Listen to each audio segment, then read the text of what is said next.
why do so few people trust Klaus Schwab and World Economic Forum? Like, why is it that they're in every single conversation of people? These guys want to control you. They want to make decisions for you. They want you to... Oh, thank God.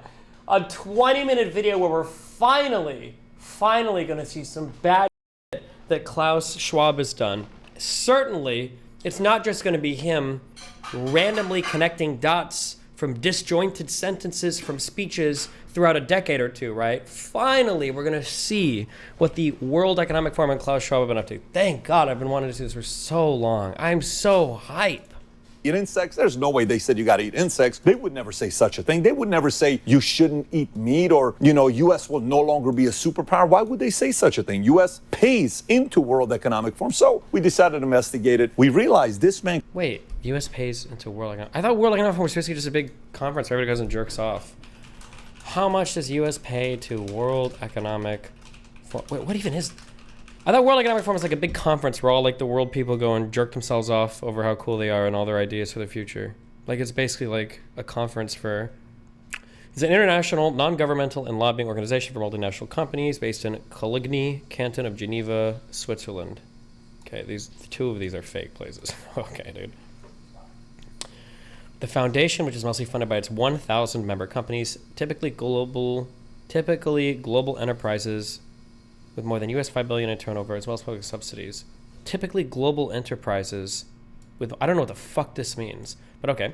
Views its own mission as improving the state of the world by engaging business, political, academic, and other leaders. Annual meeting in Davos, mountain resort in the Alps.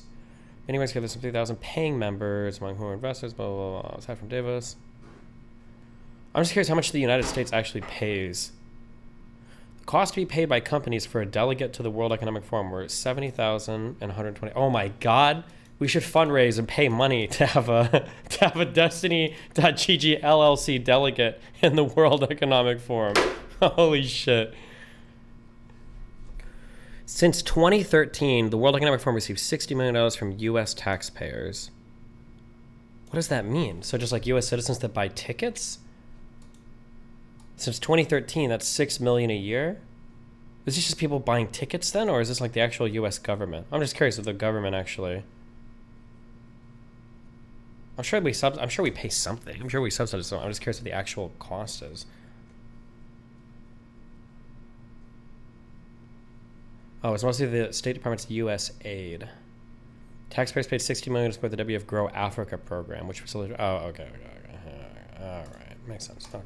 And Klaus Schwab is actually a modern-day Nostradamus. He knows how to predict crisis from happening. He's got that kind of gift. We'll talk about that. We'll talk about how much money they've raised, their expenses on an annual basis. You'll see who was invited to be a young global leader. 3 names. Wait till you see what Tulsi, Musk, and Vivek said to World Economic Forum. We'll cover that as well, and a bunch of other things. Having said that, stay tuned. We're going to study World Economic Forum and Klaus Schwab in this episode. Okay. So give it a thumbs up and subscribe to the channel if you get value out of this video. Let's get right into it. So Klaus Schwab founded World Economic Forum in 1971 as a not-for-profit foundation. It is headquartered in Geneva, Switzerland. It was originally called the European Management Forum, and initially his focus was in the meetings on how European firms could catch up with the U.S. management practices. This is their mission statement. Engage business, political, academic, and other leaders of society to shape global, regional, and industry agendas. Okay. Mission is committed to improve the state of the world. So far, sounds pretty good. They made a prediction on what they think is going to happen in 2030, 8 of them, which I think it's important for you to know. Here's some of the predictions. Number 1,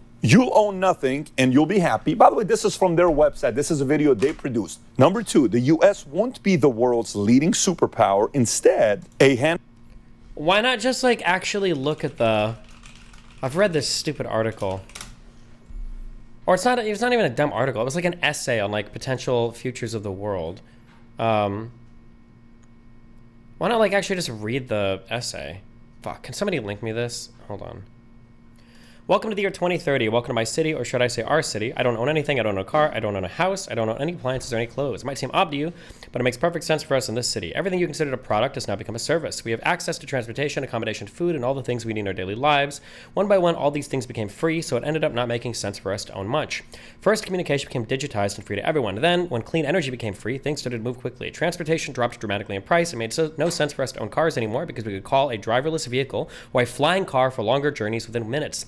We started transporting ourselves in a much more organized and coordinated way when public transport became easier, quicker, and more convenient than the car. Now I can hardly believe that we accepted congestion and traffic jams, not to mention air pollution from combustion engine. What were we thinking? Sometimes I use my bike when I go to see some of my friends. I enjoy the exercise and the ride. Kind of gets the soul to come along on the journey. Funny how some things seem never to lose their excitement. Walking, biking, cooking, drawing, and growing plants. It makes perfect sense. It reminds us of how our culture emerged out of a close relationship with nature. In our city, we don't pay any rent because someone else is using our free space whenever we do not need it. My living room is used for business meetings when I'm not there. Once in a while, I will choose to cook for myself. It is easy. The necessary kitchen equipment is delivered to my door within minutes. Since transport became free, we stopped having all those things stuffed in our home. Why keep a pasta maker and a crepe cooker crammed in our cupboards? We just order them when we need them. This also made the breakthrough of the circular economy easier. When products are turned into services, no one has an interest in things with a short lifespan. Everything is designed for durability, repairability, and recyclability. The materials are flowing more quickly in our economy and can be transformed to new products pretty easily. Environmental problems seem far away since we only use clean energy and clean production methods. The air is clean, the water is clean, and nobody would dare to touch the protected areas of nature because they constitute such value to our well-being. In the cities, we have plenty of green, death, shopping, different kinds of lives outside the city. Okay. This basically some guy wrote an essay. Was this 5 or 7 years ago? 2016. Somebody wrote an essay about a hypothetical future about once we're basically reached a post-scarcity society with infinite free energy, what would it look like basically? People keep presenting this. Sneeko the dipshit did this too. He's they want to take everything. No, this isn't even the World Economic trying to do something. It was literally just an essay submitted to the WEF for a guy that had a take on. There's tons of essays that people submit for what could the future look like? It's so stupid. This is some random, it's some random fucking Danish politician. Nobody gives a fuck. It's not Bill Gates. Even if it was Bill Gates, who the fuck cares? I don't know. It's so stupid. Handful of countries. I'm not going to look up every single quote, but my guess is going to be that every single one of these quotes has probably some greater context behind it, where it's not the WF is trying to destroy the U.S. or destroy owning shit. It's just it's just stupid quotes, but okay. Will dominate. Number 3, you won't die waiting for an organ donor. Instead, we won't transplant organs. We'll print new ones. Very interesting. Number 4, you'll eat much less meat. If you like meat, you're kind of screwed here. Number 5, 1 billion people will be displaced by climate change. We'll have to do a better job at welcoming and integrating refugees. Sounds very noble, but who knows what that means? If the world's only going to be ran by 5 countries, there's not a superpower. So can they just choose to say this 10 million will be moving to your... Okay, hold on. Sounds like climate change. We'll have to do a better job at welcoming and integrating refugees. Sounds very noble, but who knows what that means? Why not go and look at what they mean? We'll have to do a better job integrating refugees. WEF. Is the original thing not there anymore on the website, or...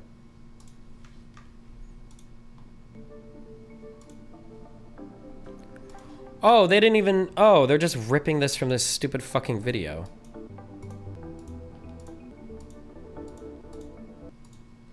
Oh. Okay.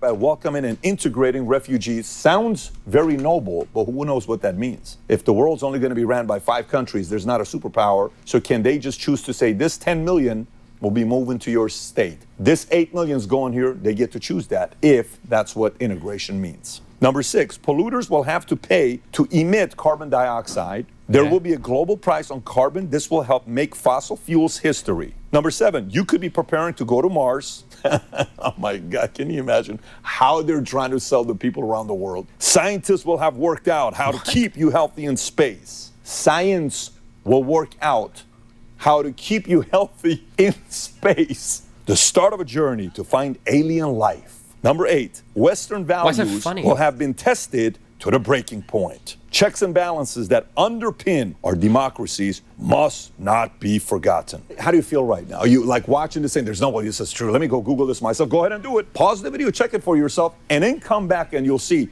this is what they're telling you. If they're selling you a dream, man, this is awesome, I can't wait to live this life, well, then follow whatever they're telling you. But if this is a nightmare type of a situation coming from their mouth to you, you may want to investigate these guys before we see them as experts and honorable leaders that we subscribe to whatever they tell us to do. Now, here's their objectives. I'm going to read to you from their website. Stay tuned. Let me just read it to you. It's not going to sound real, but let me read it to you. So look, I've been in the financial industry since 9/11, the day before 9/11, and I've owned stocks, bonds, mutual funds, real estate, crypto, gold, you name it, I've owned it. But the one thing that's very important part of my portfolio all these years is gold. I love having a percentage of my net worth in gold that I have access to in case of many different things. A few facts you need to know about gold. Number one, the gold market cap is $11.8 trillion. Since 2000, the compound annual growth rate for gold has been 9.24%, and during times of high inflation, 3% plus, has been 15.35%. Now, those are just some numbers for you, but there's some other benefits to add gold to your portfolio. Number one, hedge against inflation. Number two, results showed recently that 93% of central banks are working on a CBDC. So this means what? That could be a manipulated currency that they own. If you own gold, it's a non-duplicatable asset. You're now hedging against CBDC taking place. Number three, a potential cyber threat. If it happens, you don't have access to your money, you don't have access to your accounts, well, you have access to your hard physical gold. Number four is anonymous. No one knows you have that gold. And last but not least, diversification. That's why we chose to work with our new sponsor, American Hartford It's a sponsor, Gold. so If you have retirement funds that you cannot afford to lose, American Hartford Gold will ship physical gold or silver directly to your door. Also, if you have retirement funds that you can't afford to lose, now is the time to call American Hartford Gold, a precious metal dealer you can trust. They have the finest products, amazing customer service, and a buyback commitment. They've earned a 5-star rating from thousands of reviews and an A+ from the Better Business Bureau. Tell them I sent you, and they'll send you up to $5,000 worth of free silver on your first order. So click on the link in the description or call 866-939-6984. Again, 866-939-6984. Globalism Net Zero, reimagining capitalism. This is being said by people who have never ran a business before. Klaus Schwab is not a businessman. He pays himself $1 million a year, but he's not a businessman. He's hurting small businesses like you and I who run businesses. He's not a fan of you. He wants to control you because he thinks he knows what's best for you. Slowing population. Did we actually get to how he was doing that? He's a German engineer, economist, and founder of the World Economic Forum. He's the chairman of the organization in 1971. Growth. They're not saying depopulation. It's more like saying slowing population growth. It's a little bit more gentle. And Yuval Harari. Well, because population growth has been slowing since the boomers and industrialization. Oh my God. Harari, who is their number 2 guy at World Economic Forum, said the following about you. Humans are now hackable animals. Are you a hackable animal? That's what the number 2 guy at World Economic Forum thinks about you and me. How do you feel about that? Isn't this exciting? Like we're learning about an organization that you're just excited about, right? So how does this thing operate? What do they do? This organization meets annually in Davos, Switzerland. It convenes regional summits, industry summits, and other events around the world. Their revenue streams is funded through world's most significant business entities who join the forum as members and partners in order to participate. Approximately 1,000 corporations hold memberships in World Economic Forum, including Google, Apple, Microsoft, Amazon, and many others, which we'll take a look at.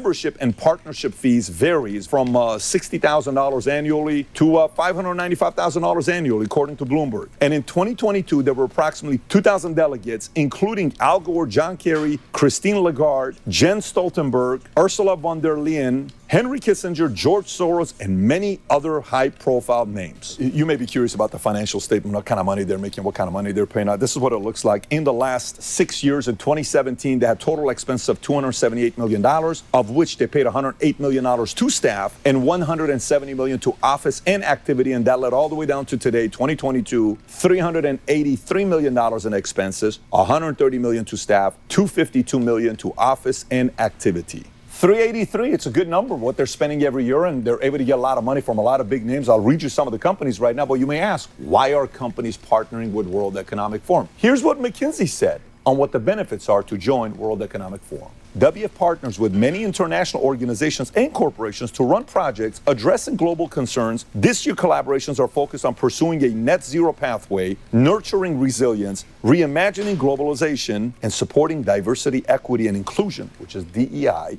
in every part of society. Do you see some touches of ESG in there? I kind of read that the DEI equals ESG, CEI, Corporate Equity Index score, all that stuff. That's kind of what you're hearing from one of the biggest consulting firms in the world, McKinsey. Now, if you're wondering what other companies are part of, let's read through some of the lists here that you may know. Accenture, AIG, Alibaba, Allianz, Amazon, Bain & Company, Bank of America, Barclays, Bill and Melinda Gates Foundation, BlackRock, Oh my God. Boston Consulting Group, BP, Bridgewater All the Associates, major players are Chevron, here. Cisco, Citi, the Coca-Cola Company, Dell Technologies, Deloitte, Deutsche Bank, DHL Group, EY, which is Ernst & Young, Goldman Sachs, Google, Hewlett-Packard, HP, HSBC, Huawei, IBM, Intel, Hey, Destiny. Johnson & Hope Johnson, you're doing JP well. Morgan and Chase, Just finished KPMG, basic training last Lazard, week. Cool. I was MasterCard, curious whether McKinsey or not we're still Company, planning to organize Meta, canvassing events again Microsoft, for Mitsubishi, 2024. Morgan Stanley, Maybe, dude. Nestle, Wow, Open good job. Society Yeah, Foundation, true. George Soros, Palantir, PayPal, PepsiCo, Pfizer, PwC, Procter & Gamble, Qualcomm, Royal Philips, Salesforce, Sequoia Capital, Siemens, Sony, S&P Global, Swiss Re, Uber Technologies, UBS, Verizon, Visa, Volkswagen, Volvo, Zurich Insurance Group. See how many different industries, massive companies, multi-billion dollar behemoth companies are members and they're coming together. What's the whole purpose of this? It's a globalism to control what the smaller people don't get to do. They make the decision that's best for you. Kind of gets you thinking a little bit, right? Makes you want to be a little bit skeptical. But let's go a little bit deeper. What are some of the initiatives? We haven't The gone first deep one, at all yet. Just kind of interesting. Remember earlier I said Nostradamus? Check this out. The Great. You want to know what book Klaus Schwab wrote and when? Here's a question for you. I'm right now about to launch my business book that's going to come out here soon called Choose Your Enemies Wisely. Do you know how long we've been working on this book? A little over 2 years. How long do you think it takes to write your book, publish it, release it to people? Even if you're fast, what would you say? A year? 18 months? Maybe you're super fast, it's what? 6 months. Watch the book this guy wrote. The book's title is 19, The Great Reset, written by Klaus Schwab. Ready for the release date? July 2020. Do you know when shut down America and it was a mess, NHL, NBA, all that stuff? Mid-March. You either wrote the book, published the book, drafted the book, printed the book in 3-4 months, or you kind of timed it very well. How did you know? Oh my God, dude. I wish I could get on See this what I'm fucking saying? show Kinda makes you again. think, don't it? Am I the only crazy one? Are you kind of processing that as well? So when people say the timing's a little off, you got to give those people a little bit of credibility for questioning the timing. What a perfect timing of a book. Watch how he speaks when he's talking about this great reset. You ready? Tell me if this sounds like a welcoming language. Just tell me, you know how people talk to you, welcoming language? Tell me what this sounds like. Every country from the United States to China must participate. Not shall, not ought to, must participate in every industry, from oil and gas to tech, must be transformed. In short, we need a great reset of capitalism. Who are you to know what we need from a man who's never ran a business before? All you do is raise money, getting Europe to compete against US because US was your enemy. Somehow you fooled US to come and join WEF. Now we must do what you want us to do. Since when does the world run this way? But wait for this. Famous line. You'll own nothing and be happy. Do you own anything? Are you happy? Do you live in a house you own? Is this your phone? Are you wearing the clothes you own? Do you like owning stuff that's yours, that you worked hard for? Well, according to him, you ain't gonna own none of that stuff, but you're still gonna be very happy. Number 2 is another book that he wrote. He called it The Fourth Industrial Revolution. In this book, he describes the convergence of digital, biological, and physical innovations. It encompasses advances such as artificial intelligence, robotics, the Internet of Things, autonomous vehicles, predictive healthcare, and digital identities, focused on societal implications of these rapid technological changes. And the 4 revolutions he talks about is the first one is 1784, steam, water, mechanical production equipment, 1870 is the second one, division of labor, electricity, and mass production, 1969, electronics, IT, automated production, and cyber physical systems. And the third one, stakeholder capitalism, which is one of his favorites, by the way. Stakeholder capitalism is a system which corporations are oriented to serve the interests of all their stakeholders. Sounds noble, okay? Among the key stakeholders are customers, suppliers, employees, shareholders, and local communities. Again, sounds noble if it's by choice, not by force. Under this system, a company's purpose is to create long-term value and not to maximize profits and enhance shareholder value at the cost of other stakeholders. This is how companies go out of business. And last but not least, World Economic Forum has been a proponent of this model, emphasizing a move away from the short-term shareholder value to long-term sustainable growth and responsibility. Once again, if he knew how to do this, why didn't you start your own company and do this yourself? Why force others to do something that you've never done before? You've never started a company. These are valid questions to ask, which I would love to meet Klaus Schwab and do an interview with him, to ask these respectful questions that many others have for someone like Klaus. And number 4 is Young Global Leaders Program, which he launched in 2004. It seeks to identify and nurture the next generation of leaders, recognizes individuals under 40 for their professional accomplishments, commitment to society, and potential to contribute to shaping the future. 1,400 members, alumni of 120 nationalities, includes civic and business innovators, entrepreneurs, technology pioneers, educators, activists, artists, journalists, and many more. This list includes, and I'm going to read some more names for you. Oh boy, another list of names. Putin's one, Trudeau's another one, Merkel, Macron, Newsom, Yarden, and many others. And by the way, they divided by different industries. Let me read you some other names that you may know. Pete Buttigieg, Chelsea Clinton. I know her husband is a friend, okay, a friendly podcast guest we've had before. Nikki Haley. Adam Kinzinger, Jonathan Soros, son of George Soros, Lawrence Summers, George Paul Soros, Krugman, contrary to many of the elite members of the kleptocracy that run this country, Sanjay Gupta, is not a Andrew vampire. Ross Sorkin, He sold Thomas labor Friedman, trials George of all the corrupt Stephanopoulos, hegemons raping your local Murdoch, elections. This one should Maria be injecting Bartiromo. adrenochrome. Now here's for technology and social media. Bill Gates, Steve Ballmer, Bezos, Sergey Brin and Larry Page, Eric Schmidt, Peter Thiel, Mark Zuckerberg, Sheryl Sandberg. From Great Britain, Tony Blair, Niall Ferguson, Charles Allen. Remember how I told you Tulsi, Musk, and Vivek? All 3 were nominated, but they said, not interested. We're okay. You don't need to recognize us. Thank you, but thank you. So again, you pick and choose. You may be watching the same. I want to get nominated for this. Great, you can go get nominated for this guy. But you may say, I don't really want to get nominated. Well, here's what some people who said good things about him said, and here's what some people said bad things about World Economic Forum. Let me read both of them to you. What are we supposed to learn from this? Like, even in theory, what is it supposed to achieve? Atmospheric rivers. It's basically like the goal is like, can I find something with a bunch of names and like sentences that seem spooky, and then can I link it all together and use it to sell you my particular conspiracy theory? This is a trash video. There's literally no value in watching this. But I mean, there's no value for an intelligent person watching this. But like for people that are in the Matrix or whatever the fuck, conspiracy driven or whatever, having like all the names and everything like seems really compelling. But I still think that the like the number one way to the thing is, when I talk to people like this, is like what I would say is like, okay, give me like a smoking gun. Like, tell me something bad that's happened. Like, show me an actual bad thing. Why are we... Like, what's happening? What's the bad part here? But they never actually have that. It's just like grand conspiratorial stuff.